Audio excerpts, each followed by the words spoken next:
ባለቤቱን ጥሪ፣ ብሩን አልፈልግም ጥሪ። ሰበታ አፍደል ዳቦ ቤት የተበላሸ ምግብ ከመሸጣቸውን በተጨማሪ ስርዓት በሌለው መልኩ አናግራኝ የከፈልሽው ገንዘብ ይሄ ነው አይደለም ወይ ብላ እንዳያችሁት ወርውራብኝ ዞር ብላለች። እኔ ምግቡ ስለመበላሸቱ ስለተከራከረችኝ አንዱ ለሷ አምጥቼ ምግቡን አሳይቻለሁ፣ ወይንም ሰንቡሳውን እንዳያችሁት ማለት ነው።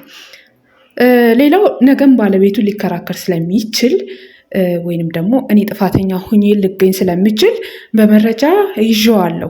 እኔ ይህንን ቪዲዮ ሰርቼ ወደ እናንተ በማመጣበት ሰዓት የእነሱን ውድቀት ወይንም ደግሞ የዳቦ ቤቱን ውድቀት ፈልጌ ሳይሆን ለማህበረሰቡ ጤና ሲባል በሰበታ ላይ ምግብና ጥራት ክትትል አስፈላጊ እንደሆነ እንድታውቁ። ስለዚህ ይህንን ቪዲዮ ሼር፣ ሪፖስት በማድረግ ለሰበታ ምግብና ጥራት ባለስልጣኖች እንድታደርሱልኝ በአክብሮት ጠይቃለሁ። አመሰግናለሁ።